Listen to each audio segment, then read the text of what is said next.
మనం ఆదిలాబాద్ వెళ్దాం. ఆదిలాబాద్లో పార్లమెంట్ ఎన్నికలకు కూడా సంసిద్ధంగా మారింది. అయితే ఆదిలాబాద్ స్థానంపై ప్రధాన పార్టీలు అన్నీ కూడా గురిచేసి ఆల్రెడీ కాంగ్రెస్ బీజేపీ ఫస్ట్ లిస్ట్లో పేరుంటుందని స్వయం బాపురావు ఆశించారు, కానీ పేరు లేదు. అయితే ఢిల్లీకి వెళ్ళారు, పేరు లేదని పెద్దలతో కూడా చర్చించినట్లు తెలుస్తోంది. ఇక అంతేకాకుండా కాంగ్రెస్లోనూ 20కి పైగా ఆశావహులు ఉన్నట్లు తెలుస్తోంది. సో బీఆర్ఎస్ పరిస్థితి అక్కడ అగమ్య గోచరంగా మారిందని చెప్పవచ్చు. దీని మీద పూర్తి అప్డేట్స్ మా రీజనల్ కోఆర్డినేటర్ సత్యనారాయణ అందిస్తారు. సత్యనారాయణ, చెప్పండి. Good evening Varun. అయితే పార్లమెంట్ ఎన్నికలు తరుముకొస్తున్న వేళ ఎన్నికల నోటిఫికేషన్ కూడా అతి త్వరలో వెలువడుతున్నటువంటి యొక్క సమయంలో ఇక్కడ పార్లమెంట్ అభ్యర్థి ఆదిలాబాద్ కి సంబంధించి పార్లమెంట్ అభ్యర్థి ఏ పార్టీ నుంచి ఎవరు అనేటటువంటి ఒక టెన్షన్ అయితే అన్ని పార్టీల అభ్యర్థులతో పాటు జిల్లా ప్రజల్లో కూడా ఒక రకమైన ఆసక్తి అయితే నెలకొంది. ఎందుకంటే ఇక్కడ ఉన్నటువంటి ఒక ఉమ్మడి జిల్లాలో ఆదిలాబాద్ ఏదైతే ఉన్నదో చాలా ఇక్కడ అంటే ఎక్కువగా ఆదివాసీ ఓట్లుంటాయి కాబట్టి ఇది ఎస్టీకి రిజర్వ్ చేయబడింది. కాబట్టి అభ్యర్థి మరి లంబాడాలకు ఇస్తారా లేదంటే ఆదివాసీలకే ఈ యొక్క సీటు కేటాయిస్తారనేటువంటి ఒక చర్చ మొదటి నుంచి కూడా ఉంది. అయితే ఒకవేళ ఈ సీటుకి మహబూబాబాద్ సీటు కూడా లింక్ పెట్టడం జరిగింది. అక్కడ ఒక కేటగిరీకి ఇస్తే ఇక్కడ ఒక కేటగిరీకి ఇచ్చే విధంగా చర్యలు అయితే తీసుకున్నట్టుగా మనకు కనబడుతుంది ఈ బీజేపీ నుంచి అయితే ఇప్పటికీ మరి ఎక్కడినటువంటి ఒక సాధారణంగా బీజేపీలో అయితే సిట్టింగ్ ఎంపీకే స్థానం దక్కుతుంది అనేటటువంటి ఒక ఆలోచన ఏదైతే ఉందో అది ముందు నుంచి కూడా సిట్టింగ్ ఎంపీకే టికెట్ అనేటువంటి ఒక ఆలోచన అయితే ఉంది. కానీ తర్వాత జరిగినటువంటి ఒక రాజకీయ పరిణామాల కారణంగా ఎంపీకి టికెట్ దక్కకుండా కొంతమంది నేతలు అడ్డుపులను వేస్తున్నటువంటి ఒక చర్చ అయితే సాగుతోంది. దీని తగ్గట్టుగానే బీజేపీ తొలి జాబితాలో తన పేరు ఉంటుందని చెప్పేసి స్వయం బాపురావు ఇక్కడ సిట్టింగ్ ఎంపీ స్వయం బాపురావు అయితే గంపడాశలు పెట్టుకున్నారు. కానీ ఆ యొక్క ఏదైతే లిస్ట్ లో తన పేరు లేకపోవడంతో ఆయన కాస్త ఆలోచనలో పడ్డారు. ఆ తర్వాత ఆవేదన వ్యక్తం చేశారు. ఢిల్లీ వెళ్లి పెద్ద పెద్ద నేతల్ని కలిసి తనకు టికెట్ వచ్చే విధంగా చేయాలని చెప్పేసి ప్రయత్నాలు చేస్తున్నారు. అలాగే తన హయాంలో అంటే ఇక్కడ పార్లమెంట్ తాను గెలిచిన తర్వాత ఇక్కడ ఉన్నటువంటి ఒక ఎంపీటీసీలు కానీ జెడ్పీటీసీలు కానీ ఆ తర్వాత ఇటీవలి అసెంబ్లీ ఎన్నికల్లో 4 ఎమ్మెల్యేలు తమ పార్టీ నుంచి గెలిచినట్టుగా ఆయన చెప్తున్నారు. సో ఈ ఆదిలాబాద్ పార్లమెంట్ స్థానానికి సంబంధించినటువంటి ఒక అసెంబ్లీ నియోజకవర్గాల్లో 4 ఎమ్మెల్యేలు తన హయాంలోనే గెలిచినట్టుగా, అందుకే తనకు ఈ జిల్లాపై ఈ ఉమ్మడి జిల్లాపై పూర్తి పట్టుందని, ఖచ్చితంగా ఇక్కడ కనుక తనకు టికెట్ కేటాయిస్తే ఇక్కడ విజయం సాధించి తీరుతాననేది ఒక ఆత్మవిశ్వాసాన్ని అయితే ఆయన వ్యక్తం చేస్తున్నారు అక్కడ. కాబట్టి తనకు టికెట్ ఇప్పించాలని చెప్పేసి హైకమాండ్ తో అయితే ఆయన నేరుగా వెళ్ళి కలుస్తున్నారు. సో ఒకవేళ అక్కడ ఆయన కనుక టికెట్ తెచ్చుకున్నట్టయితే మరి ఇక్కడ బీజేపీకి అనుకున్న విధంగానే మరి ఇక్కడ సీటు ఏదైతే ఆయన సిట్టింగ్ సీట్ ఉందో అది గెలిచే అవకాశం ఉందా అంటే ఇప్పుడు ఉన్నటువంటి ఒక రాజకీయ సమీకరణాలు కనుక మనం పరిశీలించినట్టయితే ఆదిలాబాద్ జిల్లాకి సంబంధించి కాంగ్రెస్ నాయకులు కూడా దాదాపు 20 మందికి పైగా ఆశావహులు ఇక్కడ కాంగ్రెస్ నుంచి కూడా ఉన్నారు. అలాగే బీజేపీ నుంచి అయితే దాదాపుగా లిస్టు 50 వరకు ఉంది. ఆ తర్వాత మిగతా పార్టీ ఏదైతే బీఆర్ఎస్ ఉందో బీఆర్ఎస్ నుంచి కూడా దాదాపుగా 3-4 పోటీలో ఉన్నట్టుగా మనకు సమాచారం అంతా ఉంది. ఓవరాల్ గా చూస్తే మనకు బీజేపీ వర్సెస్ కాంగ్రెస్ అనేటటువంటి సందర్భం అయితే ఇక్కడ మనకు కనబడుతుంది. అంటే ఈ యొక్క ఎంపీకి సంభవించి దాదాపుగా ఇక్కడ ఈ 2 పార్టీల మధ్య అయితే గట్టి పోటీ ఉండేటటువంటి అవకాశం ఉంది, బీజేపీ ఆ తర్వాత కాంగ్రెస్ ల మధ్య.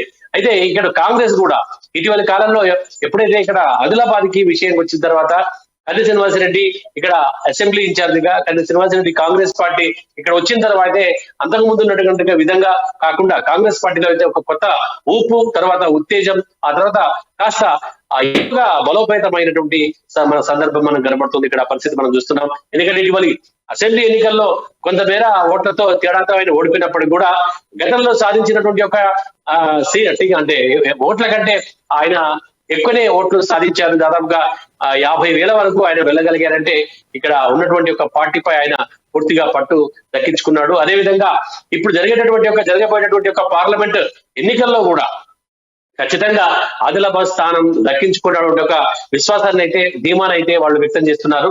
దానికి అనుగుణంగానే గతంలో ఇక్కడ సీటు కోల్పోయినప్పుడు కూడా తెలంగాణ రాష్ట్రంలో కాంగ్రెస్ ప్రభుత్వం ఏర్పడింది కాబట్టి ఇక్కడ ఉన్నటువంటి ఒక ముఖ్యంగా ఏదైతే కాంగ్రెస్ ప్రభుత్వం ప్రకటించినటువంటి ఒక 6 గ్యారంటీ హామీలు ఏవైతే ఉన్నాయో 6 గ్యారంటీ హామీలతో ఖచ్చితంగా కాంగ్రెస్ అయితే ఒక ప్రజల్లో అయితే ఒక రకమైనటువంటి ఒక విశ్వాసాన్ని అయితే పొందింది. ఎందుకంటే అందులో 4 హామీలు ఏవైతే ఉన్నాయో అవి అమలు పరిచింది. దీంతో ప్రజల్లో పార్టీపై అయితే, ప్రభుత్వంపై అయితే ఒక విశ్వాసం అయితే కనబడుతుంది. కాబట్టి ఖచ్చితంగా ఆ విశ్వాసంతో ఆ తర్వాత ఇటు రెండు పార్టీలు, ఇటు బీజేపీ ఆ 4 స్థానాల్లో గెలవడం, గత అసెంబ్లీ ఎన్నికల్లో 4 స్థానాల్లో గెలిచిన ఊపుతో, ఉత్సాహంతో బీజేపీ వెళ్తుంది.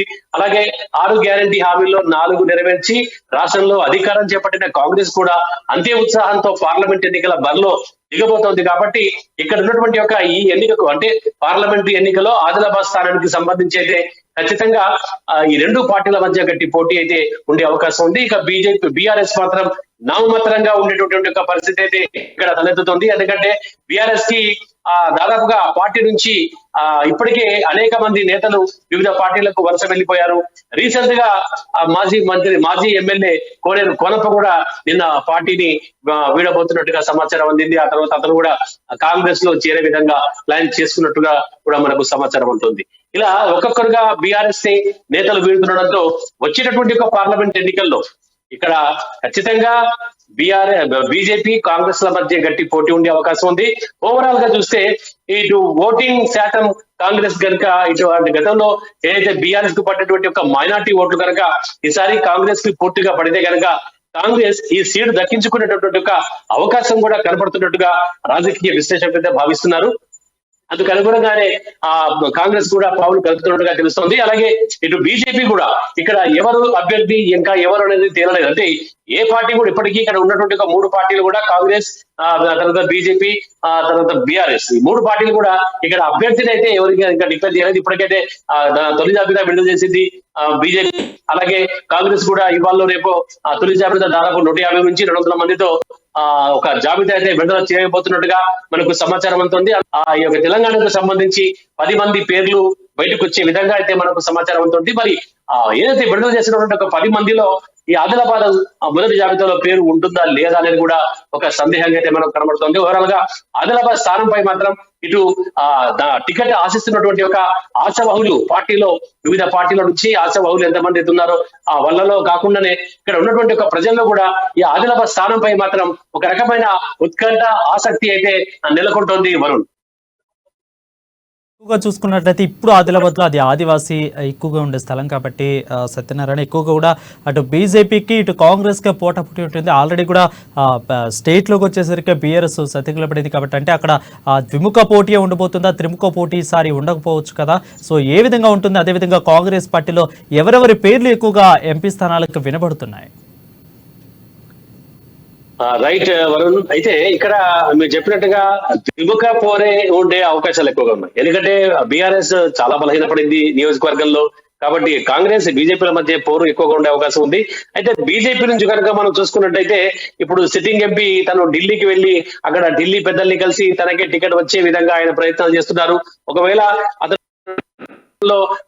చెప్పినటువంటి ఒక ప్రెస్ మీట్ లో చెప్పిన విషయం ప్రకారంగా తన దారి తాను చూసుకుంటా అనేటటువంటి ఒక సందర్భం కూడా వెల్లడించినట్టుగా మనకు సమాచారం అందుతుంది. ఒకవేళ బీజేపీ నుంచి సిట్టింగ్ ఎంపీ సోయం బాపురావు కనుక టికెట్ దక్కకపోతే అతను పార్టీ మారే సూచనలు అయితే కనబడుతున్నాయి. ఎందుకంటే అది ఆయన బాహాటంగానే చెప్పేశారు. అందుకు అనుగుణంగానే ఆయన ఢిల్లీకి కూడా వెళ్ళడం తెలుస్తోంది. ఢిల్లీలో కొంతమంది నేతలు కూడా పునరాలోచించుకొని ఆ టికెట్ ఆయనకు వచ్చే విధంగా ఆయనైతే మాత్రం కాస్త ధీమా వ్యక్తం చేస్తున్నారు. తనకే టికెట్ అనేటటువంటి ఒక ధీమా అయితే సోయం బాపురావులో కనబడుతుంది.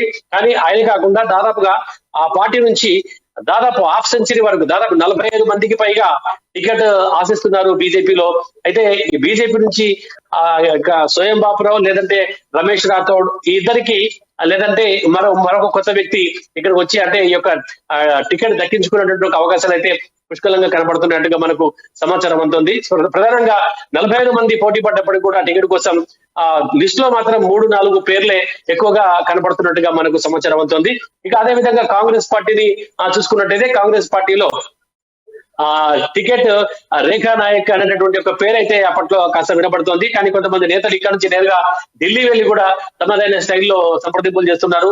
తర్వాత తమకు ఉన్న పరిచయాలతో నేతల్ని కలుస్తున్నారు. అయితే ఈ అభ్యర్థుల ఎంపికలకు సంబంధించి పూర్తిగా మార్గదర్శకాలన్నీ కూడా ఇక్కడ నుంచి హైకమాండ్ నుంచి రేవంత్ రెడ్డి చూస్తుండడంతో రేవంత్ రెడ్డి దగ్గర కూడా వెళ్ళి టికెట్ కోసం అయితే ప్రయత్నాలు అయితే ప్రారంభిస్తున్నారు. ఇక్కడ కాంగ్రెస్ నుంచి కూడా దాదాపు ఇక్కడ 20 మంది వరకు కాంగ్రెస్ నుంచి ఆశాభావులు పోటీ పడుతున్నప్పటికీ కూడా ప్రధానంగా ఇక్కడ కాంగ్రెస్ నుంచి కూడా 4-5 పేర్లు మాత్రమే ప్రధానంగా వినిపిస్తున్నటువంటి యొక్క పరిస్థితి మనకు కనబడుతోంది.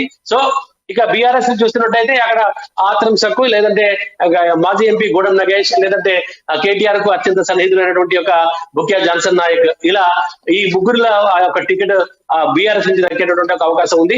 ఓవరాల్ గా చూస్తే ఈ 3 పార్టీల్లో కూడా ఒక రకమైనటువంటి ఒక టెన్షన్, ఆ తర్వాత ఆసక్తి, ఆ తర్వాత